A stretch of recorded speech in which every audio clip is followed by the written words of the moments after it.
Bienvenue à Navarre, à côté de Pensacola, en Floride, pour assister au 21e championnat du monde de voltige F3A. La voltige F3A qui, comme vous le savez sans doute, est vraiment la catégorie reine de l'aéromodélisme. Alors, pour vous décrire cette compétition dans ses moindres détails et vous faire découvrir la subtilité de cette discipline, eh bien, je ne pouvais évidemment pas faire appel à quelqu'un d'autre pour m'aider à commenter cet événement que notre champion national, Christophe Paysan-Leroux, qui, comme bien entendu vous le savez déjà, eh bien, a été couronné du titre mondial ici même à Pensacola.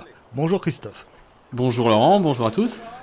Alors Christophe, on attaque en toute logique par le contrôle des modèles qui se déroulait donc dans un hôtel. Oui, le contrôle des modèles, c'est un moment très important où il faut s'assurer que les modèles qu'on utilise sont parfaitement conformes. Donc là, on est à l'intérieur de l'hôtel où toutes les équipes arrivent au fur et à mesure dans des horaires prédéterminés. Et on passe à la balance, vérifier si on ne dépasse pas les 5 kg, et puis on mesure l'envergure, la longueur. Alors une petite surprise quand même par rapport à la Pologne il y a 2 ans, c'est le matériel des Américains qui semble un peu artisanal quand même.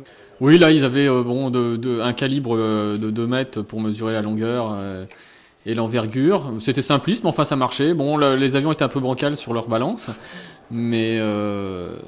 Mais pour les avions qui avaient des dérives en flèche, d'ailleurs, on va le voir avec l'avion d'Arnaud, là, en fait, des fois, il descendait pas jusqu'en bas de la dérive, ce qui fait que la mesure des 2 mètres en longueur était un peu hasardeuse, parfois. Ouais, de toute façon, il y a toujours une tolérance qui... C'est pas très, très strict comme contrôle, on peut le dire. Hein.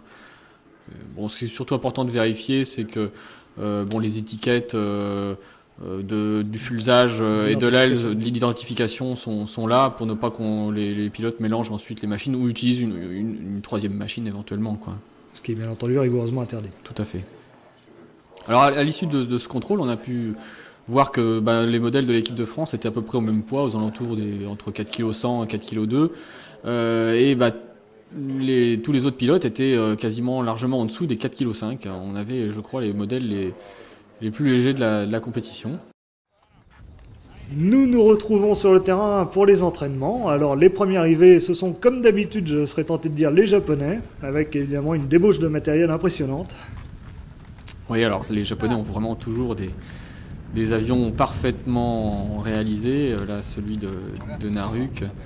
On va voir celui d'Ata avec son moteur un petit peu particulier, un OS avec une QAS et 2 bougies qui marchaient de façon parfaite. Pas de grande surprise au niveau du matériel. Ah si, quand même, le nouvel OS à injection électronique, le FI, qui sera bientôt commercialisé, qui n'était pas encore au moment des championnats. En tout cas. Non, je ne sais même pas s'il va être disponible encore en 2000. On parle de 2001, donc c'est pas encore tout de suite. Je sais que beaucoup de pilotes voudraient l'utiliser, mais ce moteur se fait attendre. Alors d'après un technicien japonais qu'on a vu sur le terrain, il nous disait que ce moteur a un gros intérêt, c'est qu'il a un faible taux de vibration dans la mesure où c'est un 2 temps, mais par contre qu'il a la souplesse d'un 4 temps. Alors est-ce que ça se vérifiera? C'est à essayer en tout cas.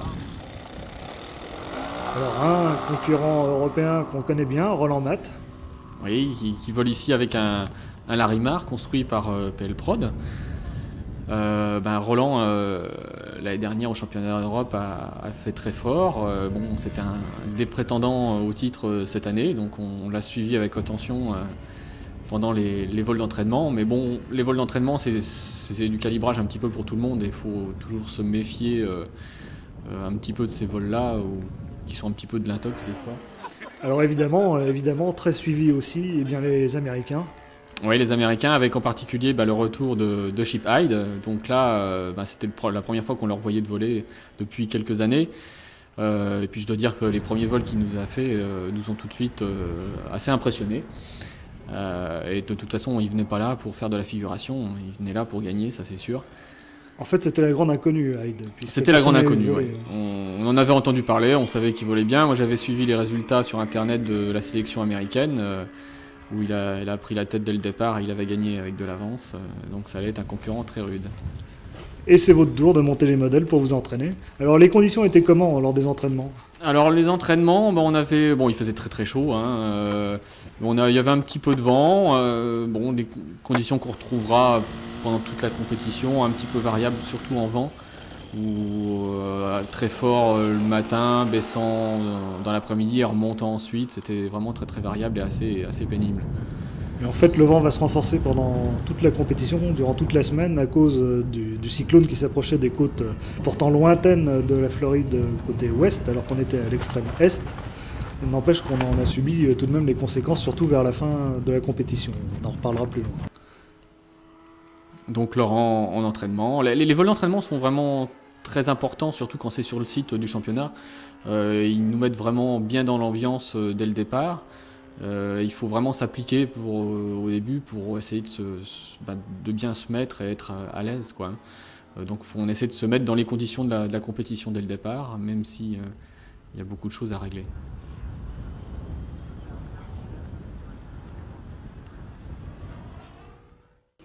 Oui, bonjour à tous, je suis Laurent Lombard. Ça m'est très difficile de vous parler sérieusement parce qu'il y a évidemment les autres membres de l'équipe qui sont derrière le cadreur, Laurent Michelet en l'occurrence, ils sont en train de faire les idiots, donc évidemment c'est pas fait pour m'aider. Bon, à part ça, je reviens tout juste des championnats du monde hélico où je suis extrêmement content de ma 14e place pour mon premier championnat. Sinon, me voilà 15 jours après au championnat du monde avion, donc c'est pas très facile à gérer mais on y arrive. On va essayer de faire je vais essayer de faire mon mieux, non seulement pour faire une bonne place en individuel, mais aussi par équipe. On est bien parti. A priori, à l'entraînement, on n'est pas ridicule, donc on va bien voir. Sinon, je vole avec un Fashion de chez ZN Line, qui est un avion que j'ai dessiné et que ZN Line commercialise, et donc qui est très dans la tendance actuelle des avions un peu gros, assez joufflus, qui avancent pas très vite, etc. Sinon, au niveau technique, ça fonctionne avec un Yamada 140 Limited, donc qui est quand même un moteur extrêmement puissant et très souple, très facile à utiliser. L'hélice c'est une 15-13 APC, évidemment, comme tout le monde d'ailleurs. L'installation radio est tout à fait standard. Il y a un cerveau de profondeur, un cerveau de dérive et un cerveau par aileron, un cerveau de gaz évidemment, puis un cerveau de train. Donc j'ai eu pas mal de problèmes avec les cerveaux de profondeur pour trouver un cerveau qui aille très bien. Et ma foi, je suis content du Futaba 9102, c'est-à-dire les plats. Et puis voilà, ça marche très bien. Je suis très content. Ouais, alors le Fashion il fait 1,92 m d'envergure pour 2 mètres de long, donc c'est presque un 2 par 2, et il pèse 4,2 kg. Alors après Laurent, c'est au tour d'Arnaud de s'entraîner, chacun votre tour. Vous avez fait combien de vols à peu près chacun? Eh bien, en entraînement, on a dû faire, cette journée-là, on a dû faire au maximum 3 vols chacun, je crois. Parce qu'il faut dire qu'il y a beaucoup de monde sur le terrain et c'est pas évident d'enchaîner vol sur vol et on n'a pas besoin de toute façon de faire énormément de vols. C'est pas le moment de se faire vraiment de l'entraînement, c'est surtout de la préparation, la mise en place sur le terrain et se mettre en condition et puis prendre ses repères et pas trop nerveux. Bonjour, je m'appelle Arnaud Poyer, j'ai 23 ans, je suis en 3e année d'école d'ingénieur aux arts et métiers. Cette année, je vais être à Paris. C'est ma troisième participation dans l'équipe de France. J'ai déjà fait un championnat du monde en Pologne et l'année dernière, j'étais au championnat d'Europe en Italie. Donc maintenant, je vais vous parler un peu de mon avion, le Twister.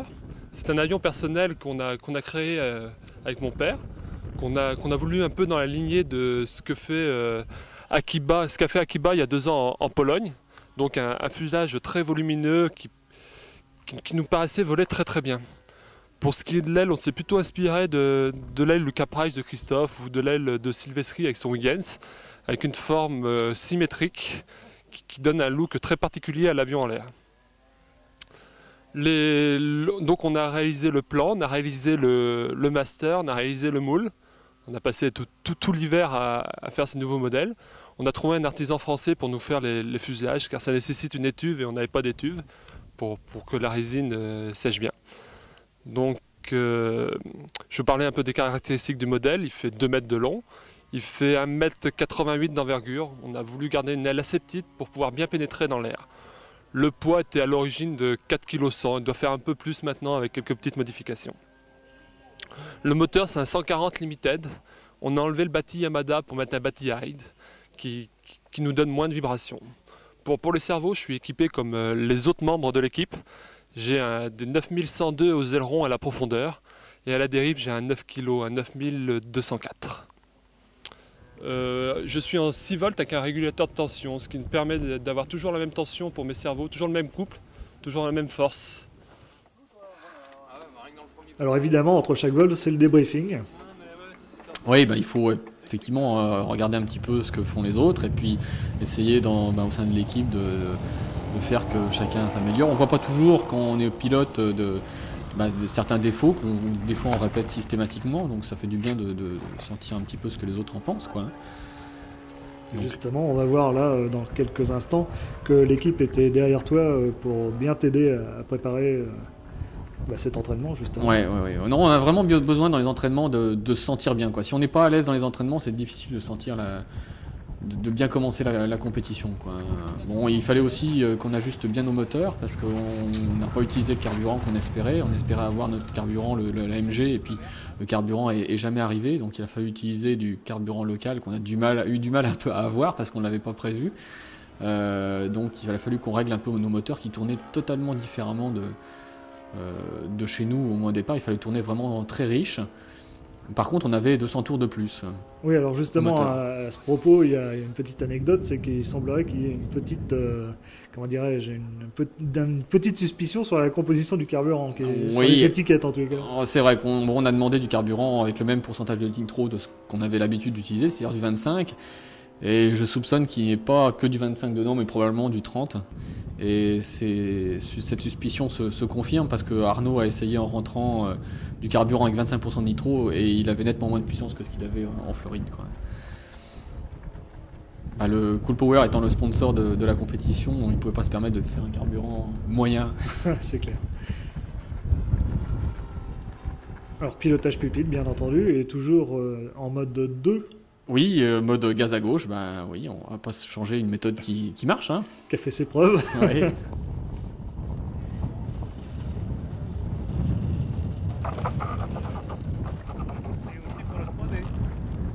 Bonjour, c'est Christophe Paysan-Leroux. Nous sommes à Pensacola en Floride pour le championnat du monde. Voici l'avion avec lequel je vais concourir. C'est mon nouveau multi pour la saison 99. Il s'appelle l'Alliance. Il est construit par ZN Line. L'envergure est d'un mètre 94 pour une longueur de un petit peu moins de 2 mètres. Le moteur est un Yamada 140 Limited et la radio une Futaba. Son poids est de 4 kg 150. Au niveau de l'équipement radio, dans les ailes, j'ai 2 cerveaux Futaba plats 9102 ainsi qu'à la profondeur. Sur la dérive, c'est un Futaba de 9,5 kg de couple, un 9204 et au gaz, un micro-cerveau 9601. La batterie est une 1400 mAh en 4 éléments. Alors, je vais essayer de vous donner un petit peu plus de détails sur la conception de cet avion. En fait, l'année dernière, je volais avec le Caprice au championnat d'Europe. Et puis, à force de réflexion et un petit peu de discussion avec tous les autres pilotes, je me suis rendu compte que le Caprice, qui avait un assez gros fuselage, dans le vent n'était pas idéal comme avion parce qu'en fait, le fuselage ne freinait pas tant que ça ou freinait plutôt mal, ce qui fait qu'on avait besoin toujours de beaucoup de moteurs pour voler. Et j'arrivais plus trop à voler dans le style que j'étais habitué avant. Donc là, je suis revenu un petit peu en arrière au niveau largeur de fuselage, tout en gardant une hauteur plus haute que le Caprice à l'arrière pour faciliter les tonneaux lents et tonneaux à facettes en essayant de les faire à une vitesse plus faible. Donc, et là, j'ai retrouvé un petit peu le vol du top line où en fait je peux jouer plus que le Caprice avec les gaz tout en ayant une bonne réserve de puissance, quoi. Autrement, au niveau de l'aile, elle est quasiment identique au Caprice avec juste un peu plus de flèches au bord d'attaque et un tout petit peu plus d'ailerons en surface pour favoriser les déclenchés qui vont devenir de plus en plus nombreux dans les futurs programmes.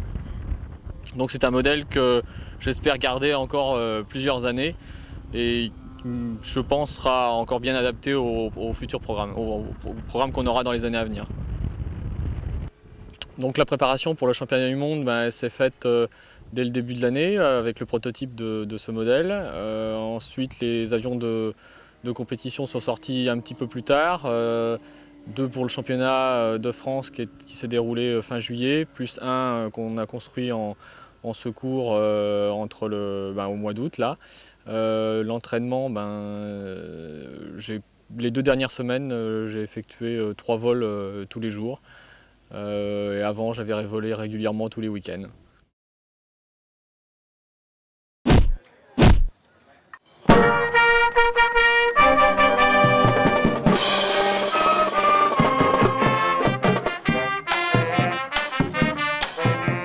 Alors la cérémonie d'ouverture de ces championnats du monde avait commencé en fanfare puisque c'était avec l'harmonie de l'équipe de football américain local de Navarre, les Raiders, qui ont ouvert le bal, si j'ose dire.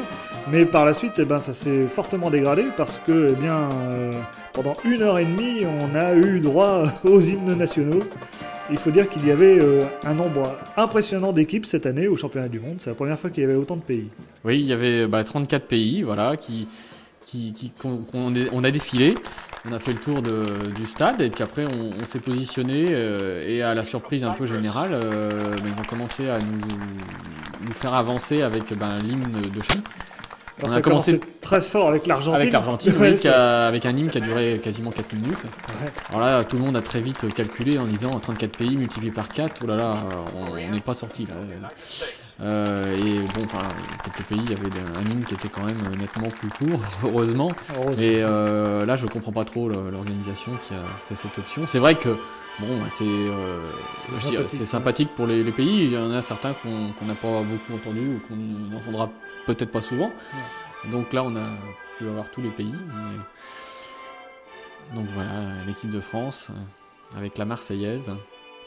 André Lafitte, notre chef d'équipe très grave, qui était venu déjà à Pensacola il y a quelques années en tant que pilote, puisque les championnats du monde s'étaient déjà déroulés ici en 1983. Et puis caché derrière Arnaud Poyet, son adjointe Catherine Maton.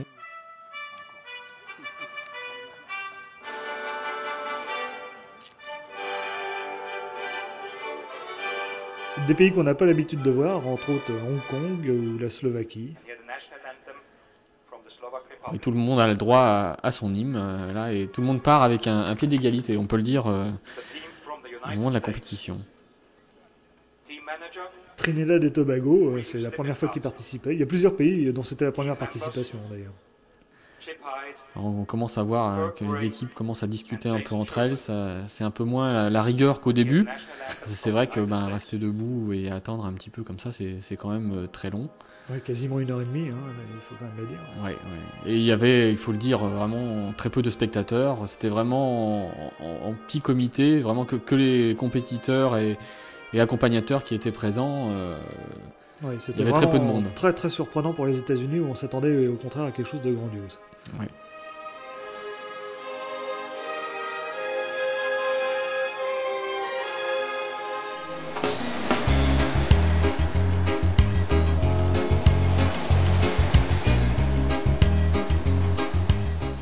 Eh bien, nous voici de retour sur le terrain, cette fois-ci pour la compétition, puisque c'est le premier vol de qualification. Alors, on va commencer avec un petit tour d'horizon de certaines cellules, à commencer par l'Angel Shadow de notre ami Christensen, sans doute l'un des vétérans de la compétition. Alors, un avion d'origine russe, construit en sandwich fibre balsa. Un autre avion de haute technologie, je serais tenté de dire, c'est le Vénus du Suisse Core avec un sandwich à base de nid d'abeille. C'était pas le seul avion d'ailleurs construit comme ça, je crois. Non, il y avait plusieurs modèles en fuselage nid d'abeille, dont c'était surtout des typhons 2+2 qui avaient cette méthode de construction. Alors beaucoup moins high-tech et beaucoup plus usé, un modèle de Taïwan, alors que les modèles chinois, dont on voit ici un exemplaire, étaient tout à fait corrects. Une cellule aussi très répandue, le Typhoon, évidemment, une cellule américaine. Un peu ressemblant au Typhoon d'ailleurs, le Patriot de Jason Schulman. Du côté des Autrichiens qui ont bien du mal à se remettre évidemment de la disparition de la compétition de Hanno Pretner, eh bien un avion qui n'a pas changé depuis 2 ans, le Tricon 120 de Dangzang Muller. Autre cellule à peu près inconnue, le Slingshot. Alors là, un modèle très apprécié des Italiens, l'Aladin, créé par Silvestri, qui n'était pas présent d'ailleurs à la compétition. Pour raison personnelle, alors qu'on découvre ici un Tornado PL Prod qui était utilisé par un pilote slovaque. Les 2 pilotes slovaques d'ailleurs utilisaient des cellules PL Prod. Et on découvre ici l'intérieur d'un Alizé qui appartenait à un concurrent anglais. Évidemment, toujours de chez PL Prod, le fameux Larimar utilisé par Roland et Wolfgang Matt. Oui, les modèles qui sortent directement de chez PL Prod, tout fini, avec une très belle finition quasiment au niveau des Japonais. Observé sous tous les angles par Jean-Pierre Zardini. Jean-Pierre Zardini de ZN9, Oui. il peut se rassurer parce que les cellules les plus nombreuses encore cette fois-ci et de très très loin étaient les avions ZN9. Les avions français ont vraiment beaucoup de succès, en particulier le Caprice et le Topline, qui comme par hasard, bien entendu, ont été dessinés par toi Christophe. Ouais, mais ça m'a fait bien plaisir de voir surtout autant de Caprice. Et c'est vrai que c'est un modèle qui était un petit peu différent, original par rapport aux autres, et bon nombre de pilotes sont appréciés. Un autre avion différent, eh bien, c'est l'Extra ouais. du Hollandais Van Toren, qui utilisait un Irvine 145, le seul à utiliser ce moteur sur le terrain. Alors, le premier concurrent de choix, je dirais, à partir dans cette compétition, eh bien, c'est Gishi Naruke, le champion du monde en titre, qui va faire un vol très correct, mais on le sent prenable d'emblée. Hein. Oui, il fait beaucoup de petites fautes, des choses assez inhabituelles chez lui, mais ses premiers vols sont toujours un petit peu nerveux, quoi. On a l'impression qu'il a du mal un peu au début à se mettre dans la compétition.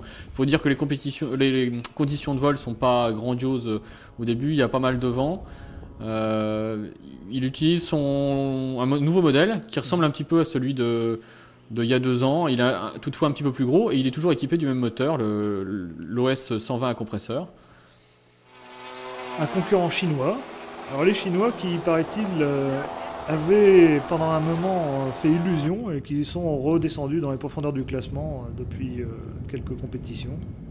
Mais en fait, ils avaient surtout un pilote, de mine, qui volait pas mal du tout et depuis qu'on le voit plus, en fait, le niveau a un peu baissé.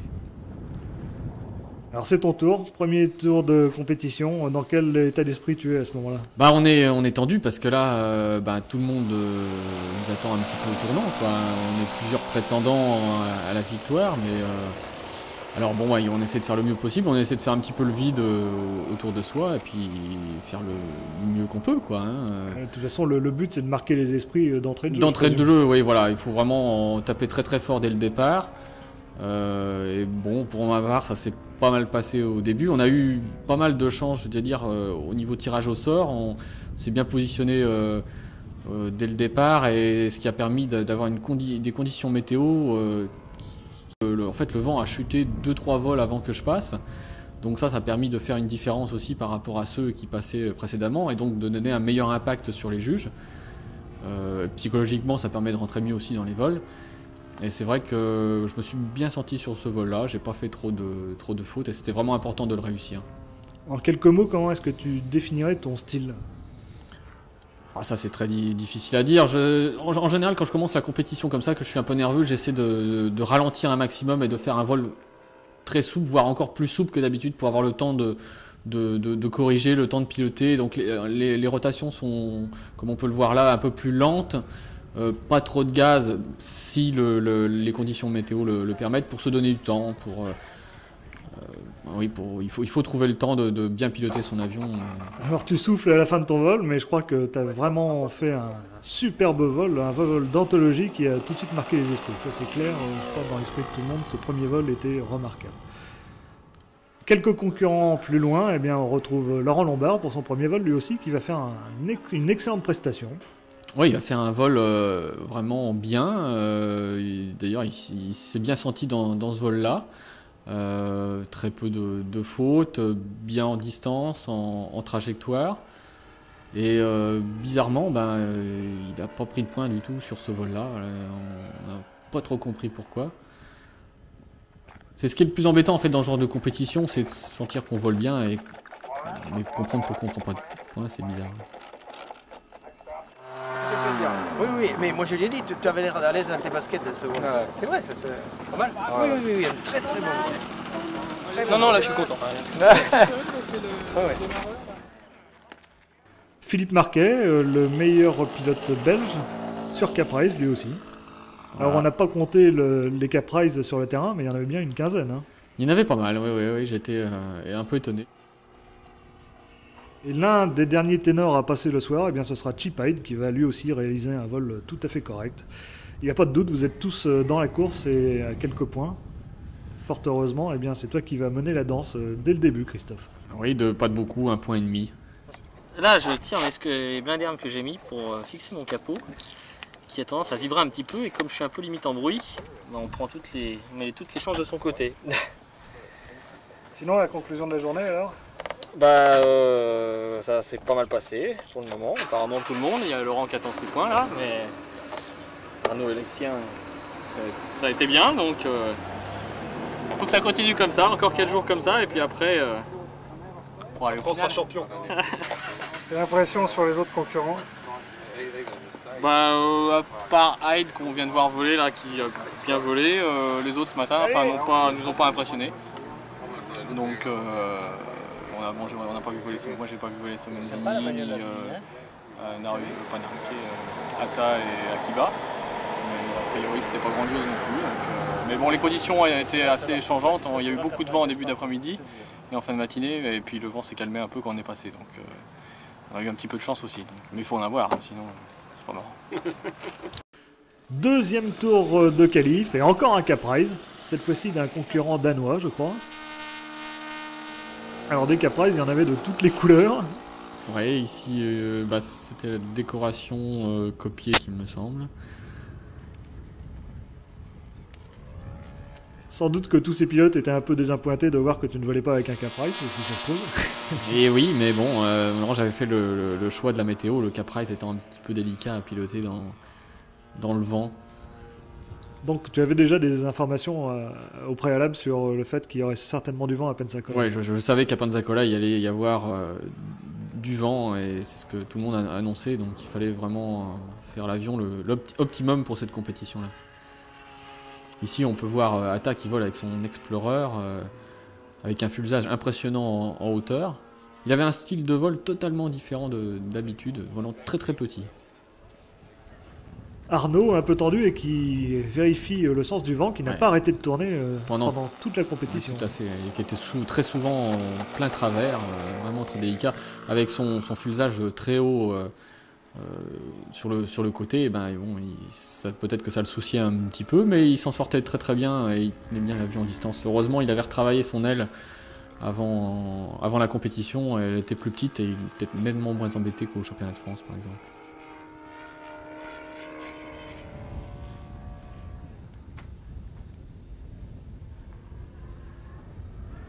Trop mal, dur à voler, j'ai volé assez en force, mais je suis pas trop mécontent.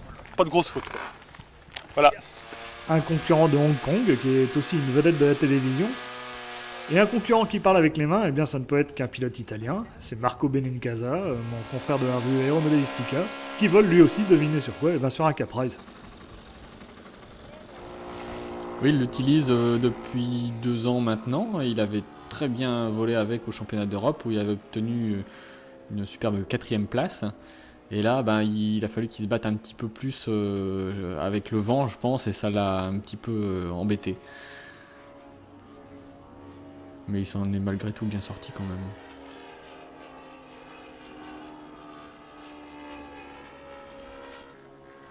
Il a une façon vraiment spéciale de porter sa radio très très basse et très inclinée.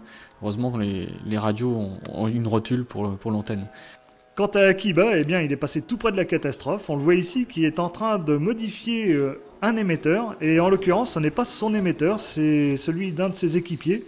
Parce que, eh bien, tout simplement, il n'a pas rendu sa radio avant la fermeture de la régie radio. Alors normalement, d'après le règlement, il semblerait bien que ça aurait dû lui valoir l'élimination pour ce tour de vol. Mais visiblement, le jury a décidé de le laisser voler. Et il en a profité pour réaliser un vol très correct. Oui, très correct, bon quand même pas parfait, il a fait beaucoup de fautes, il semblerait quand même qu'il était très embêté avec les taux de roulis où je pense les débattements n'étaient pas parfaitement ajustés à ce qu'il avait à son habitude, et bon c'est vrai qu'il a quand même pas trop mal volé, mais il a je pense surtout pris beaucoup de points par rapport à ce qu'il aurait dû avoir, ce qu'il méritait, oui, il a pris un peu trop de points à mon goût.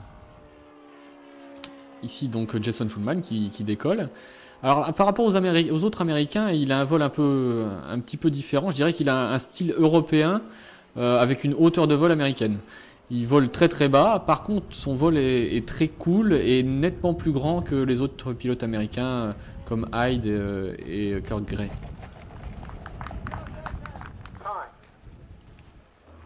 Le moteur qui démarre au quart de tour, Christophe, t'as un secret pour démarrer tes Yamada comme ça? Non, en fait, ce qu'il faut surtout c'est bien le brasser avant, qu'il y ait pas mal de carburant, mais c'est un point important, le fait de sentir que le moteur va bien démarrer.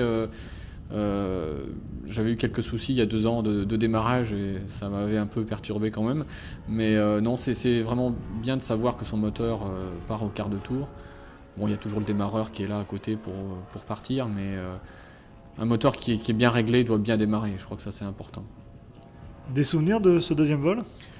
Ce deuxième vol, un petit peu tendu, un peu moins bon que le deuxième, il me semble me rappeler, dans un style un petit peu aussi différent. Il y avait, il me semble, plus de vent et un bon petit vent de travers, plus gênant que la première fois, et d'ailleurs on voit que la vitesse des rotations est plus importante.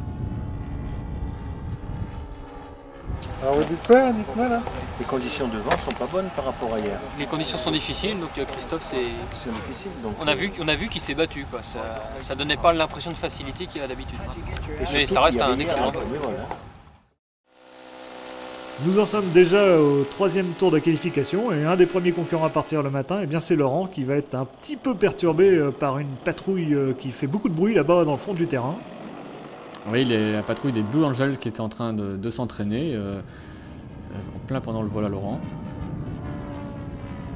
Un bon vol d'ailleurs qui va lui permettre encore une fois d'atteindre la 15 ou 16e place de cette manche qualificative et lui permet très sérieusement d'envisager rentrer dans le fly-off, tout comme Arnaud d'ailleurs qui est à quelques points de lui seulement.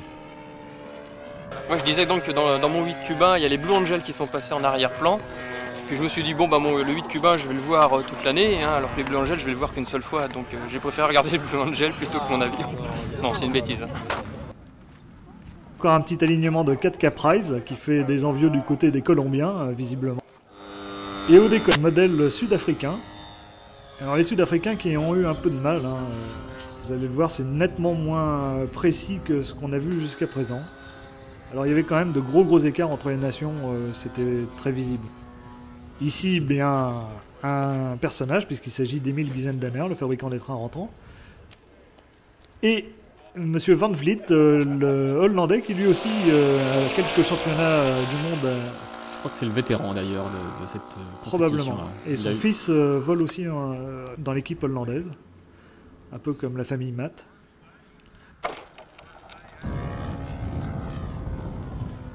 On parlait à l'instant de la disparité des niveaux selon les pilotes et les pays. Et bien, avec ce pilote du Suriname, on a une parfaite illustration de la complexité des programmes F3A à ce niveau, puisque la majorité de ces figures ne devait pas dépasser 2 points de moyenne. Oui, bon là même le tonneau 8 facettes qui vaut 0, c'est dur, mais c'est vrai qu'il y a des pilotes qui sont pas au niveau et on sent bien qu'ils ont beaucoup de mal, quoi. Christophe, ton 3e vol. Alors on a vu au début ici la mesure de bruit qui va, on va le voir dans quelques instants, poser quelques soucis. Quelques soucis, oui, effectivement. Sinon l'ensemble du vol était correct, mais encore un peu nerveux, les rotations un peu plus rapides, il y avait pas mal de vent, et je pense que c'est ce qui a aussi perturbé un peu la mesure de bruit.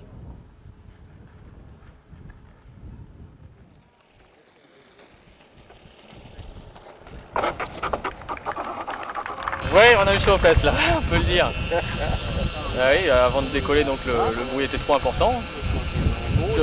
J'ai vu qu'à la tête du gars qui mesurait le bruit, c'était un peu bizarre, mais bon, j'y ai pas pensé pendant le vol, donc ça m'a pas trop stressé. Par contre, moi, quand j'ai vu qu'ils ont fait garer l'avion de côté après le vol, je dis oh là là, c'est pas bon. Mais bon, tout est rentré dans l'ordre, c'est passé après. Un peu juste, il va falloir faire quelque chose parce que visiblement, je suis un peu fort en bruit. Sinon, le vol?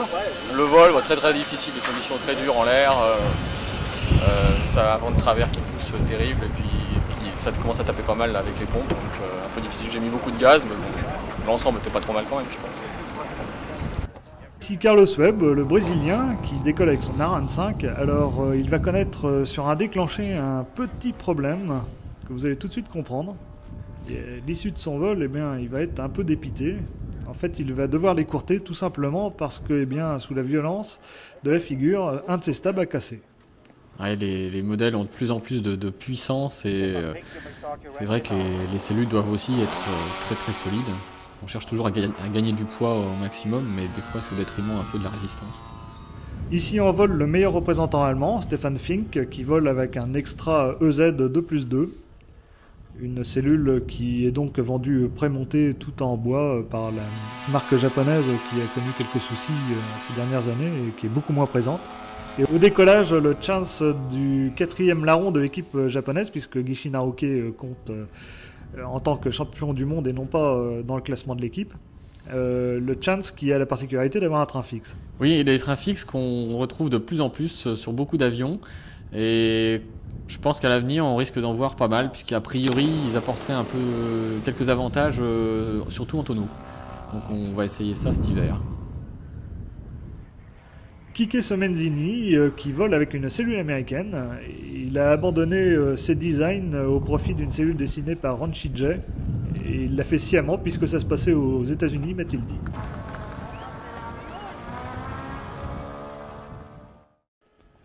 À l'aube du 4e jour, eh bien, ça va pas trop mal pour l'équipe de France tout de même, alors qu'on voit ici voler un représentant autrichien, Dvorak, qui vole avec un avion qui s'appelle le Moser. Pour un Autrichien, c'est normal. Alors les jeunes recrues de l'armée américaine qui servaient de secrétaires de juges ont visiblement du mal à apprécier la subtilité du F3A. Il faut dire qu'à longueur de journée, ça doit être très fatigant, et pas seulement pour les secrétaires, pour les juges aussi. C'est Oui. d'ailleurs pour ça qu'il y a maintenant 4 collèges avec 4 pistes différentes pour travailler que par demi-journée. Ouais, les vols sont longs et il y avait cette année encore beaucoup de pilotes et c'est vrai que suivre du matin au soir tous les vols, c'est vraiment très très long. Alors vous reconnaîtrez peut-être la ligne de cet avion, ça ressemble quand même bigrement à un Sukhoi malgré le nom qui est fortement inspiré des avions de Christophe. Et il s'agit du top style du russe Viktor Mandrika, un avion qui est entièrement réalisé en fibre moulée. Oui, la finition est vraiment très très belle, entièrement peint dans le moule. J'ai eu l'occasion d'essayer cet avion-là au championnat d'Europe l'année dernière. Qui m'avait surpris un petit peu, non pas par ses qualités de vol, mais par le réglage que le pilote utilisait, qui était assez impressionnant, avec des taux d'exponentiel très très élevés. Et je me demande comment il faisait pour le piloter. Le calibre, il s'agit d'une machine australienne, alors qui est plus vraiment dans le coup au point de vue ligne, puisque c'est un modèle extrêmement fin. Oui, ces modèles-là volent encore très très bien. Le gros problème, c'est en fait la visualisation en l'air, où en fait on voit pas le fuselage. Et maintenant, ce que les juges veulent, c'est bien voir les avions. Donc, c'est surtout pour ça qu'on a augmenté la taille des fuselages. Ça apporte aussi un plus, comme on peut le voir là sur le Fashion, c'est que la répartition des surfaces sur le fuselage donne une meilleure attitude en vol tranche. Alors, ce concurrent, tu peux nous en parler un peu, Christophe, puisque je crois que tu le connais bien. Bien, ici, c'est Stanley Chan, donc de Singapour, qui est un fou de voltige. Et donc, il est venu quelques jours chez moi, à Cherbourg, l'année dernière, pour voir un petit peu ce que je faisais. Et puis, je suis passé en fin d'année dernière, après le Japon, à Singapour, où il m'a accueilli et on a fait quelques démos ensemble. Et toute la famille est vraiment très sympathique et c'est des fous de modélistes. Et ce qui est aussi assez incroyable, c'est qu'il parle un français parfait qu'il a appris en 2 ans. Ah oui, ça c'est vraiment incroyable. Là, j'aimerais bien pouvoir parler simplement l'anglais comme ça. Il faut Akiba en vol. Akiba qui semble un peu nerveux dans ce vol d'ailleurs. Les taux de rotation sont plus rapides qu'à l'habitude chez lui. Oui, il a été moins impressionnant, j'ai trouvé, qu'au championnat du monde d'il y a 2 ans. Où il a fait vraiment de très très beaux vols. Il a changé son avion, qui s'appelle toujours le Beaton, avec une hauteur de fuselage plus faible, avec des ailes très différentes. On voit ici le moteur Yamada équipé de son bâti, qui est quand même original dans sa conception, avec le petit vérin amortisseur pour filtrer les vibrations. Est-ce que le Batihide est meilleur ? Alors, je ne l'ai pas essayé, donc je ne peux pas donner un avis comparatif, mais Akiba l'utilisait a priori pour des raisons de bruit, où on pourrait gagner 1 à 2 dB avec ce bâti-là. Donc c'est à voir, hein. C'est à essayer. On vient de voir voler un Explorer 140 d'un concurrent de Hong Kong, un modèle qui est vendu par JR, donc le modèle dessiné par Rata.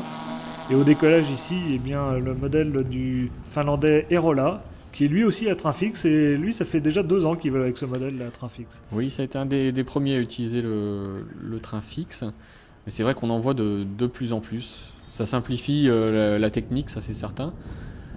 J'apprécie pas trop moi au niveau esthétique, mais bon, s'il faut y venir, on viendra. Le dernier vol de Laurent maintenant. À l'issue du vol, y a un juge qui m'a dit bien boulonné. On va voir s'il a raison. Qu'est-ce qu'il t'a dit? Moi je suis pas satisfait, mais bon, entre sa propre satisfaction, le vol et les points des juges, il y a souvent des écarts qu'on ne contrôle pas, donc tant qu'on n'a pas les résultats, je sais pas. Voilà. T'as eu un problème technique alors? Ah bah oui, j'ai pété une tubulure, ouais. Sur le Fashion, depuis que j'ai créé cet avion, c'est-à-dire il y a au moins 2 ans, je n'ai jamais cassé une tubulure. Il faut arriver en championnat du monde pour en casser une. 2. Voilà. Et c'est enfin l'annonce, tardive, il faut le dire, des résultats de ces qualifications. USA. In second place with 84.45.7, Japan. In third place with 83.71.4, France. In fourth place. Malheureusement, à une place près, Arnaud ne sera pas en finale.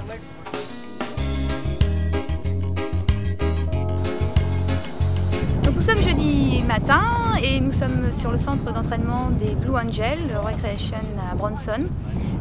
Nous sommes venus ici pour nous entraîner pour les fly-offs qui vont débuter demain sur les programmes E pour Christophe et Laurent.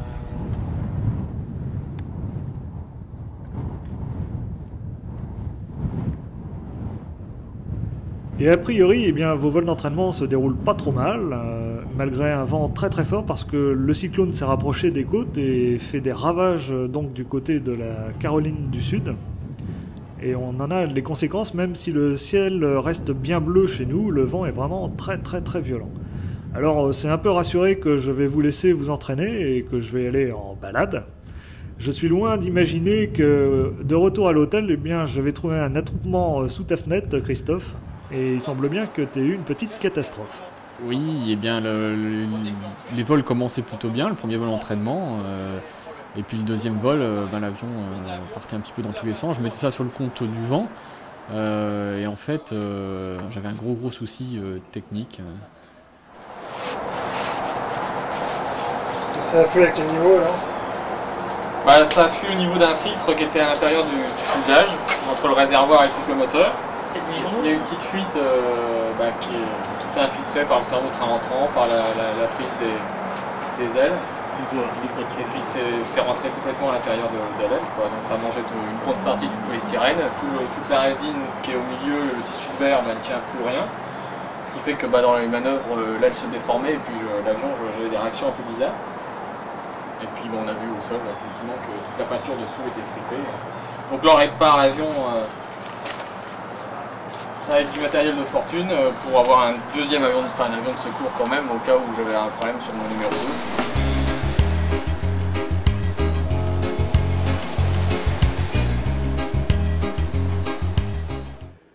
Les choses deviennent sérieuses avec cette première journée de fly-off. On voit que certains militaires de la base de Pensacola sont venus voir un peu ce qui se passait sur le terrain, ce qui prouve leur intérêt pour la chose. Et on voit ici l'armada japonaise, évidemment, puisque tous les pilotes japonais sont en finale. Tandis que Christensen est bien en train de monter son modèle.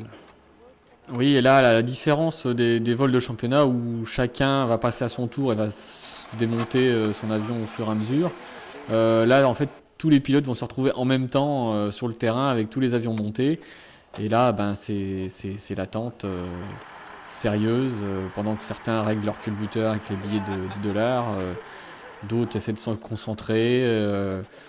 Certains sont très nerveux. Oui, il y a un peu de tension, c'est vrai. Surtout du côté des Américains d'ailleurs, qui sont chez eux et qui évidemment ont toute la pression sur les épaules.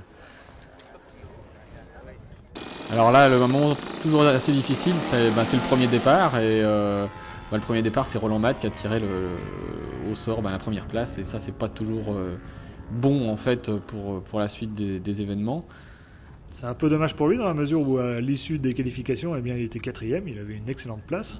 Oui, tout était à faire un petit peu, mais bon, c'est vrai que ce premier vol l'a pas avantagé, je pense. Alors contrairement au vol de championnat où il y a eu une météo assez changeante, là tout le monde a à peu près passé dans une météo équivalente. Donc ça c'est déjà un bon point. Le vent avait beaucoup faibli quand même par rapport à la veille. Ouais, le vent avait faibli pas mal. Ah oui, c'était pas mal, je pense. Il y avait du vent de travers, donc des fois j'étais un petit peu trop loin, mais sinon je suis content. Le hideout de Chip-Hide. Chip qui part avec le couteau entre les dents, évidemment. Oui, et puis avec beaucoup d'entraînement surtout derrière, puisqu'il m'avait annoncé pas moins de 800 vols d'entraînement pour les fly-off. Bon, moi, si j'en ai fait une cinquantaine, c'est un grand maxi. Mais bon, il a bien volé, mais on le sentait nerveux quand même. Et en fait, il semblait plus se battre pour la première place, mais plutôt d'essayer de garder la deuxième. En quelques mots, comment tu définirais le style de Chip?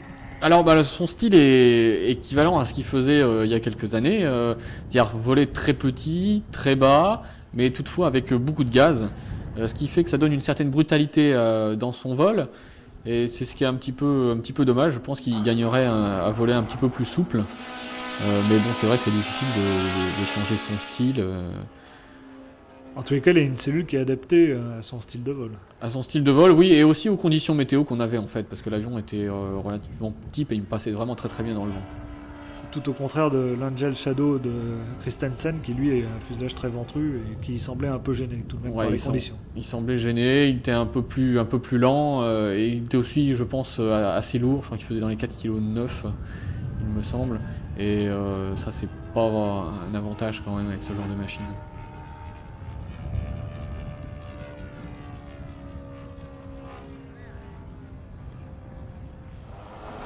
Alors la révélation de l'équipe allemande, eh bien, c'est Bernd Schörner qui vole avec une cellule en fibre de verre moulée elle aussi, qui est construite par la firme PAF, qui est plutôt une firme allemande spécialisée dans les modèles pour Speed 400. Comme quoi, eh bien, on trouve des artisans allemands qui travaillent dans tous les domaines avec un égal bonheur, parce que cet avion, malgré son fuselage filiforme, vole pas mal. Oui, je l'ai vu voler dans les conditions de vent difficiles lors du dernier vol de championnat, donc avant les fly-off, et il m'avait assez impressionné parce qu'il est vraiment très très stable et on retrouvait là bien le style allemand au niveau des trajectoires. Par contre, pendant les vols de fly-off, il semblait un peu moins bien préparé et il a eu vraiment du mal. C'était difficile pour lui de finir. Il a fait beaucoup de fautes et c'était vraiment nettement moins bien. Vous avez pu remarquer le bruit de son avion dans les déclenchés, qui était un sifflement très caractéristique.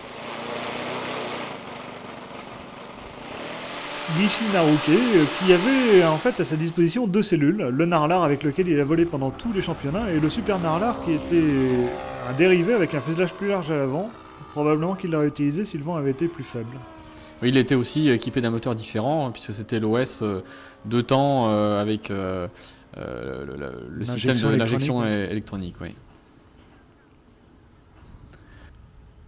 Gishi Naruke, qui est donc presque cinquantenaire maintenant, mais qui entretient sa forme, puisqu'on l'a vu bien, faire du sport tous les matins. Oui, avant de partir au terrain, il faisait son petit tour en course à pied autour de l'hôtel, il faisait ses mouvements, son aérobic matinal, on peut dire. Je pense qu'il se prépare vraiment très sérieusement dans l'ensemble, que ce soit au niveau physique. On voit souvent son mécano le masser juste avant de voler, ou alors que ce soit au niveau des vols, puisqu'il était là 2 ou 3 semaines avant la compétition et il a dû manger 70 litres de carburant, quoi. Donc c'est quelqu'un qui vraiment se prépare très très bien. Et je pense que c'est pour ça que les résultats sont là, il n'y a pas de secret. Même s'il fait des fautes de géométrie, des petites erreurs de temps en temps, on sent une régularité dans ses vols qui est quand même importante. La signature d'un grand champion de toute façon. Alors Kirk Gray, qui malheureusement pour lui, au dernier vol de qualification, a cassé son modèle A, il volait donc avec un Prophecy, ce qui a sans doute dû peut-être l'handicaper durant ses finales. Oui, son modèle A étant un hideout, Il volait quand même mieux avec cet avion-là, il s'était mieux préparé avec.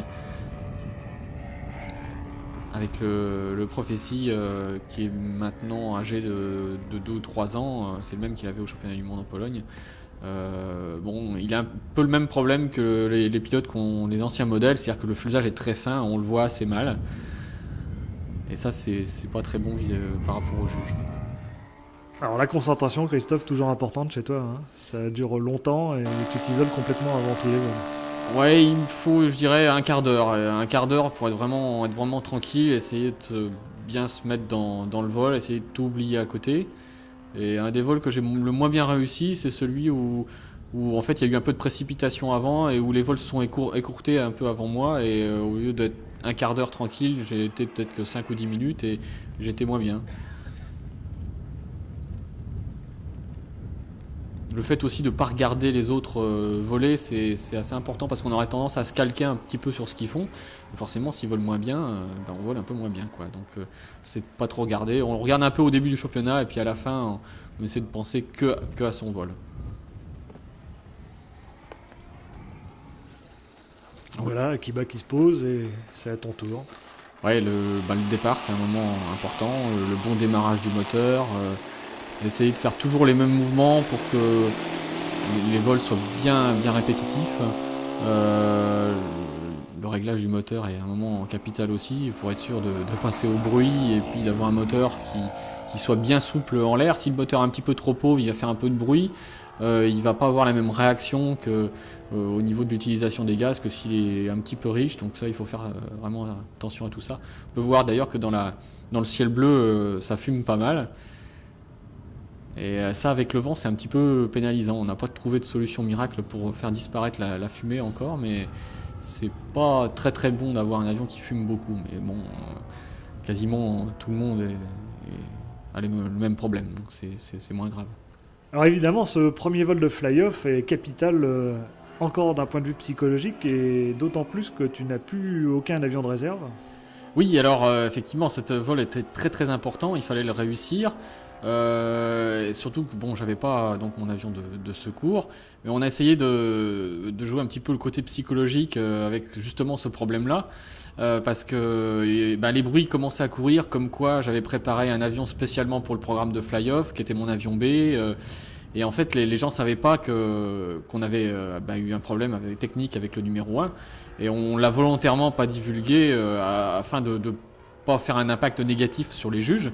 Et en fait, ça a plutôt bien marché. Les bruits ont couru, mais dans le sens inverse, en disant que je m'étais mieux préparé avec cet avion-là. Donc ça a plutôt joué en ma faveur. Et c'est vrai que j'ai sorti un vol avec la concentration qui était pas mal, je crois.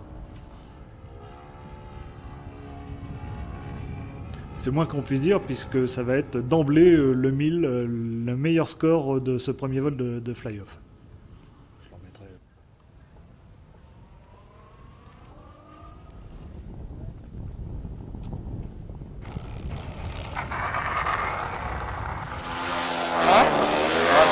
Moi j'avais peur, je tremblais pendant tout le vol. Et puis le cadre me paraît très serré à droite, ce qui fait qu'il y a quelques figures qui sont très limites au cadre. J'espère qu'ils ne vont pas tout analyser de ce côté. Bon, on va voir. Mais sinon, ça a été. Alors Laurent, au départ, Laurent qui est en 15e du classement des qualifications, n'a rien à perdre. Il va donc partir bille en tête et faire de bons vols qui vont lui permettre, non pas sur ce vol-là, mais de grignoter quelques places. Celui-ci, je crois, ne lui permettra pas encore de gagner des points. Non, son premier fly-off, il était un petit peu déçu, un petit peu tendu malgré tout, je pense, parce que bon, il voulait bien faire. C'est sûr qu'il avait tout à gagner, mais bon, il faut se battre quand même. Il y a quand même des pilotes qui sont pas mauvais.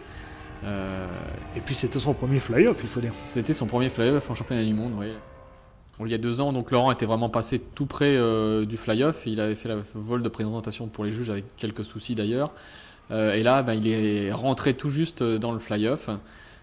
Une performance assez remarquable dans la mesure où 15 jours au préalable, il était déjà dans le fly-off du championnat du monde hélico. Je crois que c'est une première.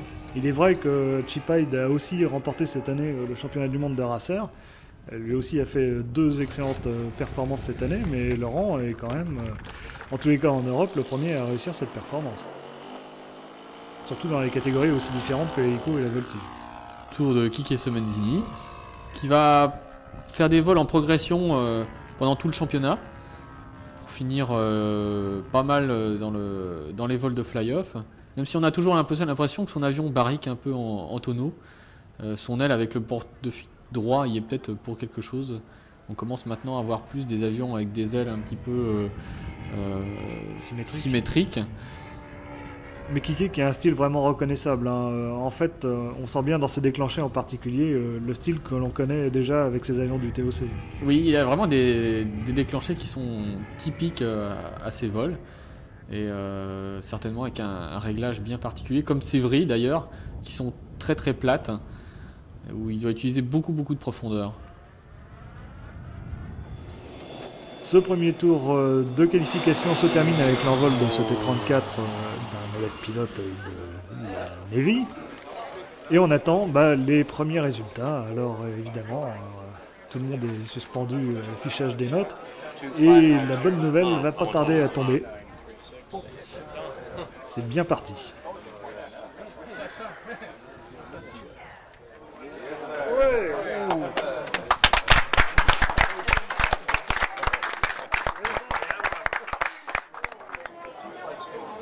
T'as mis qu'un 10, Pierre? J'ai mis qu'un 10, oui. Un seul 10? Oui. C'est un scandale, ça.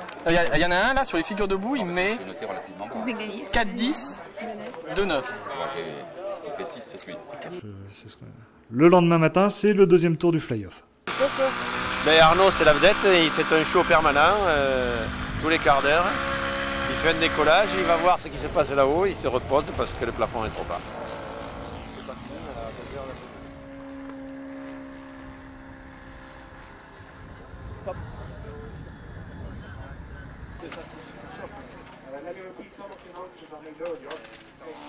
Et le premier à s'est lancé dès que la météo est devenue meilleure, vers 9h30, 10h moins le quart je crois, et bien c'est Gishi Naoke. Gishi qui évidemment n'a pas eu de chance puisque encore une fois tirer la première place lors d'un vol de finale c'est quand même pas la meilleure solution pour être privilégié par les juges. Bon, il faut dire aussi que c'était le deuxième vol, donc c'est moins important psychologiquement que le premier vol, mais c'est vrai que partir le matin en première position, c'est jamais idéal. Il a malgré tout fait un meilleur vol que d'habitude. Et là, il est en train de progressivement grignoter des points sur Chip Hyde.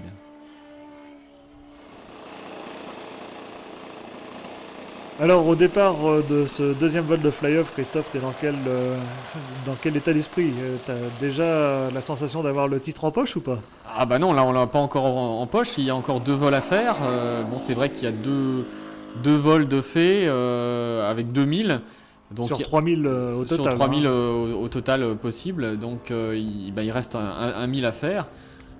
On essaye de faire le mieux possible, mais tout problème est encore possible aussi, donc on essaie de ne pas se déstabiliser, essayer de faire le moins de fautes possible.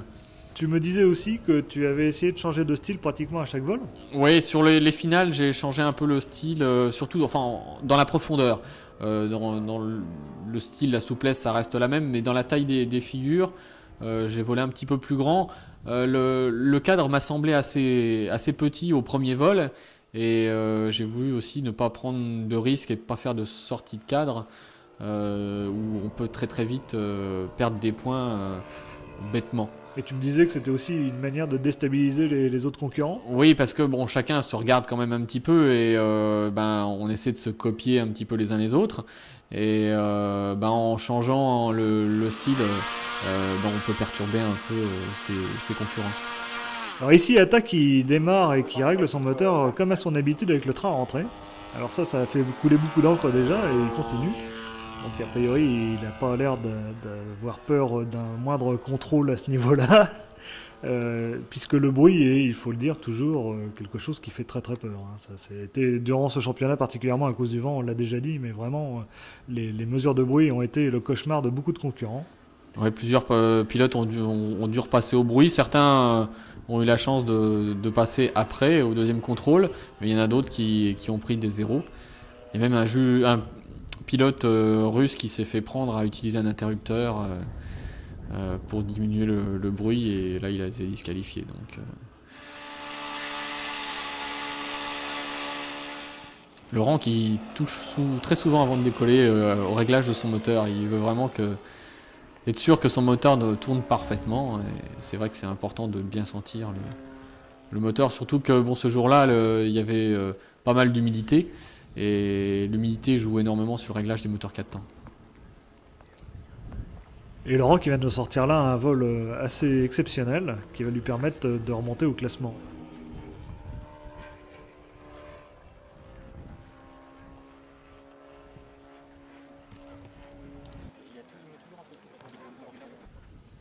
Bon. Malgré la faute que vous allez voir ici, il va faire 3 tours de vrille alors que le programme n'en compte que 2. Eh bien, figurez-vous qu'il y a un seul juge qui va s'en apercevoir. Oui, donc en fait, ce juge-là ne va pas compter dans le résultat puisqu'on tire la plus haute et la plus mauvaise note. Donc c'est bien pour lui, il faut le prendre comme ça, mais c'est vrai que ça aurait pu lui coûter très très cher. Bon, je sais pas. Les conditions sont tellement nulles que faut se défendre avec le vent de travers, avec tout ça, et puis je sais pas quoi dire, il y a des erreurs dans le vol, on verra bien comment ça a été jugé. Eh bien, devant un public nombreux, on va enchaîner sans transition sur le 3e vol de fly-off, puisque les 2 derniers vols de fly-off se déroulaient dans la même journée. On voit ici Jason Schulman qui se dirige vers la piste. Alors, à noter qu'au vol précédent, il a bien failli être disqualifié parce qu'il avait oublié son dossard, qu'on lui a porté sur le bord de la piste à toute vitesse au dernier moment. Il a été obligé de bâcler un petit peu son vol à cause de ça, parce qu'il avait peur de dépasser le temps limite. Malgré tout, il s'est posé, je crois, 2 minutes avant la fin du temps réglementaire.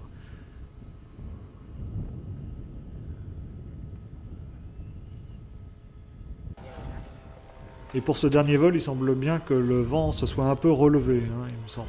Oui, le vent a forcé un petit peu durant cette fin de compétition. C'est un vent en plus de travers assez gênant, surtout dans ce programme où en fait il y a beaucoup de figures assez longues et en hauteur où le vent perturbe beaucoup. Alors Chip qui lance toutes ses forces dans la bataille, évidemment. À ce moment-là, c'est très très important. Pour lui, c'est certainement le vol le plus important qui se déroule là. Oui, parce que là, il sentait la place de 2e lui échapper. Donc il fallait qu'il fasse le maximum de ce qu'il pouvait faire.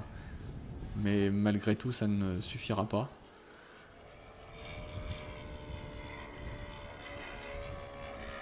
C'est vrai qu'au fur et à mesure de ses vols, il aura baissé un petit peu en niveau. Je pense que c'est le côté nerveux qui l'a pénalisé. Ou trop d'entraînement peut-être aussi. Alors, légère contre-performance aussi d'un vétéran, et quel vétéran, puisqu'il s'agit d'un double champion du monde, Wolfgang Matt, qui va terminer la compétition bien loin derrière son fils, Roland, qui lui, de son côté, poursuit son ascension, il faut dire ce qu'il est. Oui, Wolfgang a eu un peu de mal à la fin. Alors, est-ce que c'est nerveux ou dû à un manque d'entraînement? On l'a senti assez en difficulté avec le vent de travers. Là, on voit le déclencher un petit peu mal arrêté. Une pause, et pendant cette pause, on a 5 minutes pour aller faire un tour sur les stands des artisans français qui ont vraiment fait des affaires ici à Pensacola, évidemment, avec les performances de l'équipe de France. Oui, ils étaient quasiment les seuls. Grande surprise générale, il n'y avait quasiment aucun fabricant. Et 2 artisans français, ils étaient là. 2 artisans au top. Et c'est reparti avec Laurent pour ce dernier vol de fly-off. Un vol très particulier pour Laurent, évidemment, comme il vous l'expliquera dans quelques instants. Je pense que c'est un vol où il s'est vraiment fait plaisir. Un vol est plus cool, et c'est un vol qui a été important pour son résultat final, puisqu'il l'a fait gagner beaucoup de place. Effectivement, puisque parti 15e, bien finalement Laurent va terminer 12e. Alors, ça semble assez banal comme ça à dire, mais je peux vous assurer que dans une finale de championnat du monde, c'est une performance qui mérite d'être notée.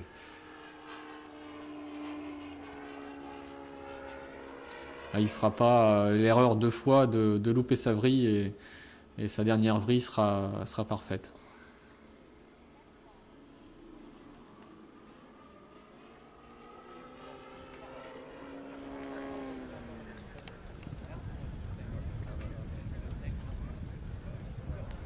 Et à la fin du vol, eh bien, c'était un Laurent un peu ému qu'on a retrouvé. Bah ouais, parce que c'est mon dernier vol de compétition, hein, puisque j'arrête donc définitivement le F3, enfin la voltige avion. Donc là, bah, c'était mon dernier vol devant des juges, donc bah, je suis un peu ému quand même, quoi, parce que ça fait quand même 10 ans que je rame là-dedans. Donc, et puis ça s'est pas trop mal placé, donc finalement je suis content. Pendant que la manche continue de se dérouler, eh bien, on affiche le score de la deuxième manche, et là, Christophe, c'est l'apothéose, puisque tu as le score parfait avec un nouveau 1000. Alors, bah, ça y est, c'est fait, quoi. C'est fou, quoi. On n'en revient pas encore. Il va falloir du temps un peu pour réaliser, mais on va essayer de garder la concentration qui reste pour le dernier vol, pour pas essayer de décevoir. Non, c'est incroyable, quoi. Bah, t'as jamais douté cette fois-ci. Non, on n'a pas vraiment douté, mais enfin, c'est vrai que ça se construit au fur et à mesure des jours. Donc bon, il n'y a pas forcément de surprise à la fin, mais on y croit, on essaie de pas y croire, quoi, pour pas se déconcentrer, quoi. Mais non, c'est génial, ça va faire plaisir à beaucoup de monde, je crois. C'est clair. Au bout de combien de temps alors? De championnat du monde? Eh bien, au bout de 5 championnats du monde, quoi. Hein. Et avec quelle progression? Alors, 17e, 14e, 3e, 2e et 1er. On peut pas rêver mieux. Hein. Alors évidemment, pour Chip Hyde, c'est la déception. On le voit ici, la tête basse qui repart à effectuer son dernier vol. Cependant, eh bien, il faut quand même noter que le résultat de Chip est assez remarquable parce que c'est un comeback absolument fabuleux qu'il a fait après 5 ans d'interruption de la compétition au niveau international. Et je pense qu'à l'avenir, eh bien, il faudra tout de même compter avec lui. Hein. Ça, c'est évident. Ça, c'est certain que... De toute façon, il venait pas pour faire de la figuration, et il l'a prouvé. Et il compte bien à l'avenir progresser encore et puis peut-être un peu se rapprocher du style européen d'ailleurs, parce que je crois qu'à l'issue de la compétition il t'a demandé d'essayer ton avion, ce qui n'a pas pu se faire. Non, mais j'ai appris qu'il était très intéressé à acheter un Alliance et de l'essayer, donc on verra. Et a priori l'équipe américaine va aussi venir au championnat d'Europe l'année prochaine, donc ça va être intéressant. Il y en a un en tous les cas qui perd pas ses moyens quand la pression est sur ses épaules, et bien c'est Gishi Naruke, puisqu'il va faire un excellent dernier vol qui va lui permettre de dépasser Chip et de finir finalement sur la deuxième marche du podium. Une excellente performance quand même de ce pilote qui commence à avoir de la bouteille. Il a de l'âge effectivement, mais il a de l'expérience, et l'expérience joue à haut niveau comme ça. Et puis il ne faut pas oublier qu'il a quand même 2 titres de champion du monde derrière lui. Et sans doute énormément de possibilités pour s'entraîner aussi. Oui, alors là on entend un petit peu tous les bruits sur les Japonais, soit ils volent pas du tout, soit ils volent beaucoup, alors en fait on sait pas trop quoi penser. Alors à droite là on vient de voir Monsieur Yamada. Monsieur Yamada, oui, qui était très content de... en fait c'était la première fois qu'il gagnait le championnat du monde depuis 25 ans qu'ils construisent des moteurs.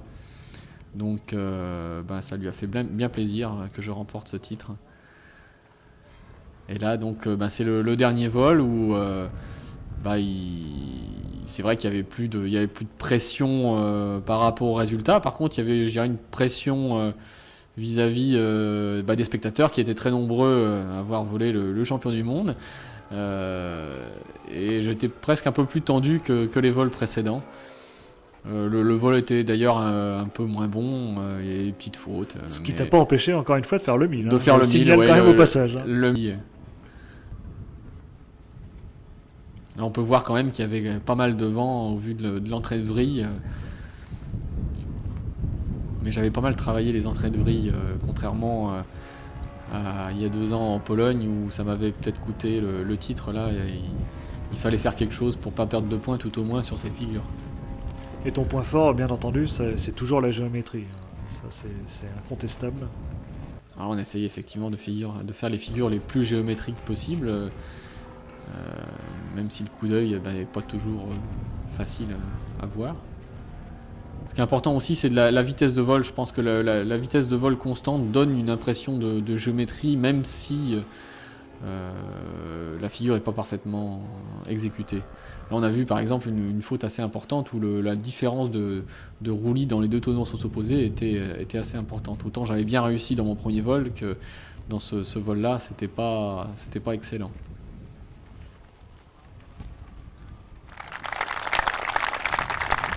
Ouais, c'est fini. Le dernier vol est fait. Ouais. Bah, j'étais presque plus nerveux pour ce vol-là que pour les autres. Il y a tellement de monde qui regardait. Mais bon, ça... Hein? Tu trembles? Ouais. Ça t'arrive jamais pour t'en compte? Bah si, ça arrive quand même. Ouais. Mais, souvent après les vols de démo, mais là c'était pas de la démo. Mais... Ah si, presque. Ouais, ah ouais, si, c'était une démo. Ah là. Allez le team, monsieur Lafitte, allez. Another one. Hip hip hip. Hip hip hip. Hip hip hip.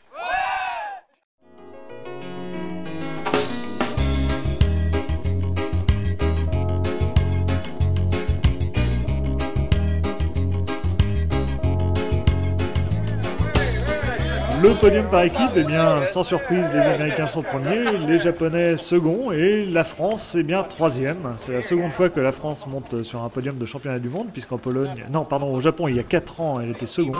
Cette année elle a loupé la deuxième marche de peu. Mais en revanche, eh bien, on a enfin notre champion du monde, Christophe. C'est quand même un grand moment, non seulement pour toi évidemment, mais aussi pour tous les aérodélismes français. Et je pense que ça laissera des marques indélébiles à l'avenir. On espère qu'une chose, eh bien, c'est que dans 2 ans, ça va se renouveler.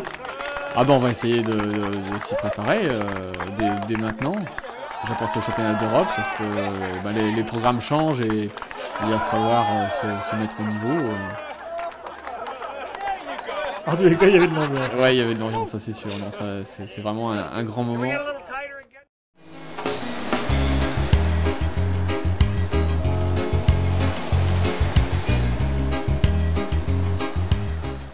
Alors après la compétition, les organisateurs avaient prévu de faire un meeting qui malheureusement a capoté comme cette niche volante. Il n'y avait pas grand chose d'autre à voir. Heureusement, eh bien, ils avaient aussi prévu un concours de freestyle qui était beaucoup plus intéressant de son côté, puisque par certains côtés, eh bien, il rappelait sans doute ce qu'on peut voir au Japon lors du fameux IAM. Oui, c'était. Alors c'est une compétition organisée en marge du championnat. En fait, j'ai découvert qu'ils organisaient ça en regardant le site officiel du championnat sur Internet. J'étais même pas au courant qu'il y avait ce concours d'organiser. Ouais, il est clair que l'organisation avait quelques lacunes au niveau de la communication cette année. Ça, c'est évident. C'est un peu dommage parce que je pense que dans ce cas-là, effectivement, plus de pilotes auraient sans doute pu participer. Et vous n'étiez que 7 pour ce concours. Et en plus, avec des machines peut-être mieux adaptées aussi. Oui, là, les Japonais avaient quand même prévu le coup puisqu'ils avaient non pas refait des avions, mais ils avaient refait des stabs. Ils avaient refait des stabs avec des volets de profondeur beaucoup plus grands, ce qui leur permettait quand même de faire des figures assez extraordinaires avec des avions F3. Parce que là, c'est l'avion que Akiba utilisait pendant le championnat. Il a simplement changé de son stab. Et là, on peut le voir faire pas mal de choses, un petit peu à la façon du TOC et complètement... à la façon de l'IAM, puisqu'il avait le même style de machine. Donc là, le style de vol, c'est de faire de la voltige artistique, on va dire, même si celle-là, c'était que l'entraînement, il n'y avait pas de musique, mais on peut faire des manœuvres tout à fait originales, et c'est vrai, peut-être plus intéressantes pour l'heure, tout au moins plus spectaculaires. Mais bon, là encore, les conditions météo étaient pas très bonnes, et à part faire du surplace avec le multi face au vent, on ne pouvait pas faire grand chose de précis ni de très esthétique. Mais on remarque bien quand même sur ces images que les multis sont à l'heure actuelle des machines très très légères. Oui, c'est vrai que on a une très bonne surface à l'air et la puissance moteur fait que on a une légèreté dans l'avion qui est importante. Alors évidemment tout le monde attendait le spécialiste du libre, je serais tenté de dire quelque part, même si tu commences à le détrôner assez régulièrement, Christophe, Quique Somenzini. Bon, évidemment, qui lui non plus, visiblement, n'avait pas été prévenu de ce vol de freestyle, puisqu'il a volé avec son avion de compétition F3A lui aussi. Oui, il a volé avec sa machine complètement identique. À la seule différence, c'est qu'il a mis un peu de plomb derrière, pour centrer son modèle plus arrière, pour permettre de faire... des figures type vrille à plat ou torque roll plus facilement. Ça ne l'empêchait pas de faire de très beaux tonneaux aussi. Et pas très haut. Cette compétition-là se déroulait simplement sur un vol où pendant 4 minutes, le pilote avait une totale liberté de mouvement. Et bon, tous les pilotes faisaient un petit peu la même chose, se jouaient du vent parce qu'en fait, on pouvait pas trop faire autrement. Sans entraînement, évidemment. Oui, c'est complètement improvisé. Oui, on a fait un petit vol d'entraînement chacun avant de commencer, surtout pour les spectateurs qui étaient là et qui attendaient de voir de la démonstration. Et en fait, il y avait peu de choses à voir à part les multis.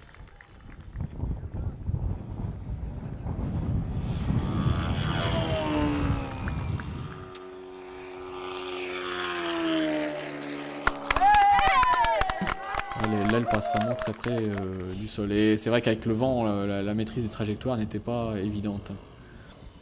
Alors est-ce que tu peux nous parler un peu du fameux YAM de Tokyo? En quoi est-ce qu'il se rapproche de cette compétition de freestyle intégrale et en quoi il en diffère? La dernière édition du YAM s'est déroulée donc avec deux programmes différents.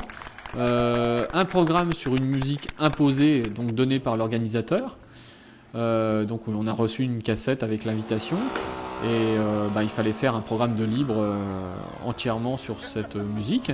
Et le deuxième programme étant un programme totalement libre et la musique étant personnelle, quoi. Le côté artistique de ces vols étant le point le plus important étant le fait de bien voler sur la musique. C'est un point important et qui va le devenir de plus en plus à l'avenir. La prochaine édition du YAM va se faire a priori sur encore des programmes différents. La musique ne sera peut-être pas imposée, par contre on aura un certain nombre de manœuvres imposées dont on n'a aucune idée pour l'instant. Et on devra dans notre programme libre insérer ces manœuvres. Alors ça risque de rendre les choses un petit peu plus difficiles parce qu'il faudra caser ça dans le programme et puis essayer de l'inscrire sur la musique qu'il faudra choisir aussi. Donc, mais en revanche, ça devrait peut-être simplifier un peu le travail des juges. Alors oui, au niveau du jugement, ça les rendra un peu plus faciles, même si ça restera toujours des critères globaux pour la notation. Alors en quoi est-ce que les machines dédiées au YAM sont différentes des machines de F3A? Au niveau des gouvernes, je présume, la taille des gouvernes? Oui, c'est surtout ça en fait qui diffère, c'est la taille des ailerons, la profondeur de la dérive. En fait, pour faire du libre, il faut énormément de défense sur les gouvernes pour pouvoir faire des figures très serrées, très rapides. Alors que en F3A, ce qu'on recherche, c'est surtout la précision et la douceur. Donc on adapte juste la taille des gouvernes aux manœuvres qu'on veut réaliser. Eh bien, durant que nous discutions du YAM, Marco Benincasa est en train de se poser et a terminé son vol, comme vous avez pu le voir, en dead stick. Une originalité qui lui vaudra une bonne place, comme nous le verrons plus tard. Alors Roland Matt, lui, visiblement, devait être prévenu de cette compétition de freestyle puisqu'il avait amené un avion qui s'appelle justement le freestyle, qui est un dérivé du Larimar et qui est conçu spécifiquement justement pour le YAM de l'année prochaine. Voilà, donc cet avion dessiné par Roland et construit par PL Prod est le modèle type de ce qui est utilisé à l'IAM. On peut voir la taille des ailerons très importante, de même que la profondeur. La dérive étant la même, mais avec un très gros compensateur, pour diminuer les efforts sur le cerveau. Parce qu'il faut savoir quand même que plus on augmente les gouvernes, plus la puissance des cerveaux doit être importante. Et sur un modèle comme celui-là, un cerveau de 10 kg de couple à la dérive est tout juste suffisant. Là sur les ailerons, on peut voir qu'il y a 2 cerveaux par aileron, toujours pour le même problème. Les débattements sont quasiment de 45 degrés, c'est-à-dire c'est quasiment des débattements de fly. Et avec une vitesse quand même de vol nettement plus importante, des masses de gouvernes plus importantes, il faut vraiment beaucoup de puissance. On se retrouve presque avec les mêmes problèmes que sur les avions du TOC. Ça peut dire. Alors Christophe, tu as déjà remporté le YAM avec une machine spécifique aussi, puisqu'il s'agit du Majestic. Alors parle-nous un peu de cette machine. Alors cette machine, elle est dérivée du Caprice. En fait, j'ai pris le Caprice sur lequel j'ai adapté une aile avec des ailerons très importants, avec un stabilo pareil, avec des volets de profondeur très très grands et un très grand volet de dérive. Et malgré le poids un peu plus important que le Caprice, donc F3A, eh ben on peut faire vraiment des manœuvres vraiment très sympathiques. En fait, ce type de machine qui est à découvrir, parce qu'en fait, très peu de personnes encore les ont vus voler et les ont essayés, mais sont vraiment l'intermédiaire entre le Funfly et le grand modèle du TOC de 2,80 m, 3 mètres, mais malgré tout nettement plus facile à transporter et plus facile à mettre en œuvre, quoi. Et je pense que c'est une formule qui devrait se multiplier dans l'avenir, parce que en utilisant des réglages avec des petits débattements, on va pouvoir faire des figures très très précises type F3, même si le modèle n'est pas optimum à ce niveau-là, mais on va pouvoir, avec un réglage complètement différent, simplement en basculant un interrupteur, faire du libre et se défouler complètement. Je pense que c'est le gros avantage de ces machines-là. Mais a priori, beaucoup de pilotes vont pouvoir essayer, puisque le Majestic va être produit en kit, est déjà produit en kit, mais devrait bientôt arriver sous nos latitudes. Tout du moins en version réduite par l'intermédiaire de Kyosho. Oui, alors effectivement, le Majestic est déjà produit par Z-Line pour ce qui est de la version originale. Par contre, il va sortir dans une taille plus raisonnable pour un moteur de 45 en 2 temps ou 53 4 temps par Kyosho en Ready to Fly, où on ne peut pas faire autant de choses qu'avec le gros, parce que le modèle est plus petit et c'est un petit peu plus comment dire, sensible ou un peu plus vif. Mais on peut faire des choses très sympas, en particulier en vol tranche où il a des capacités assez extraordinaires. Et, il est possible de remonter sur la tranche, d'arrêter, de repartir dans l'autre sens. Et on peut aussi faire des torque rolls de façon très sympathique avec un modèle qui fait à peine 1,30 m d'envergure. Et ben on voit que l'Alliance se débrouille pas mal sur la tranche non plus dans ton programme de compétition ici à Pensacola. Oui, malgré alors le fait que tu as des petites gouvernes. Oui, là j'ai volé avec le réglage du championnat du monde. Ah oui, t'as rien changé? Ah non, j'ai absolument rien changé. Et bon, c'est pour ça que les manœuvres sont peut-être un petit peu différentes des autres. C'est beaucoup de figures en trajectoire. Mais bon, c'est une machine qui peut faire quand même pas mal de choses. C'est vrai qu'en vol tranche, la répartition des surfaces sur le fuselage lui donne vraiment une bonne capacité de vol à ce niveau-là.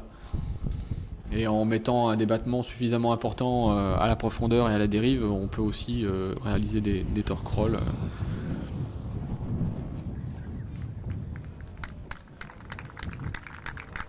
Mais là, tu n'avais pas changé les débattements de profondeur? Ah non, là j'ai rien changé du tout. Non, c'est vraiment le réglage.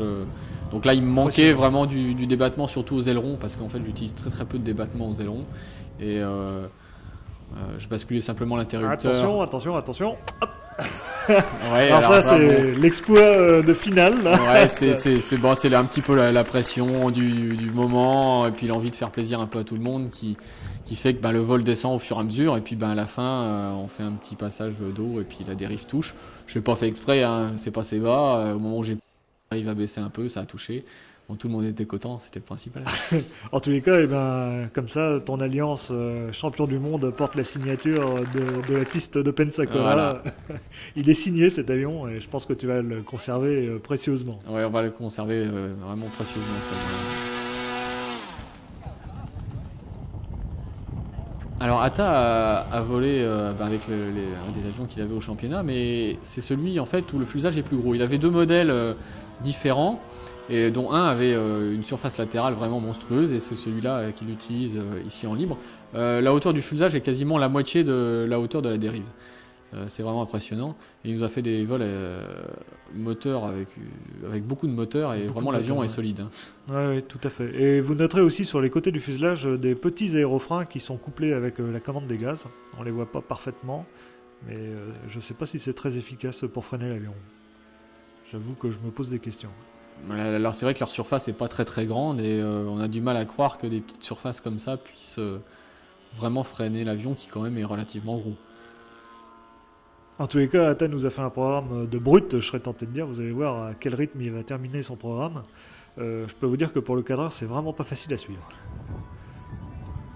Contrairement d'ailleurs à la plupart des autres concurrents qui se sont ingéniés à voler très lentement en jouant avec le vent.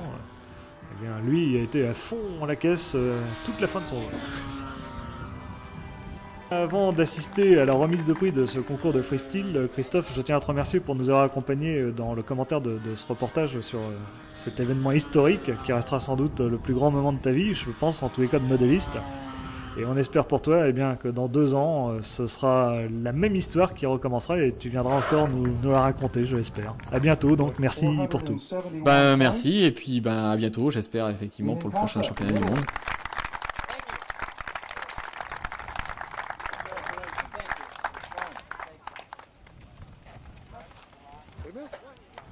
With 476 points, 5 more points. Quique Somenzini from Argentina.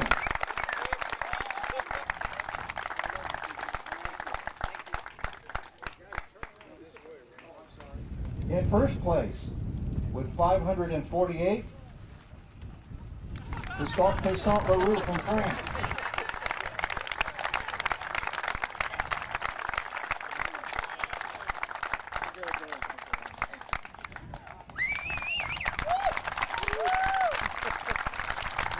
We all wish you could fly that well.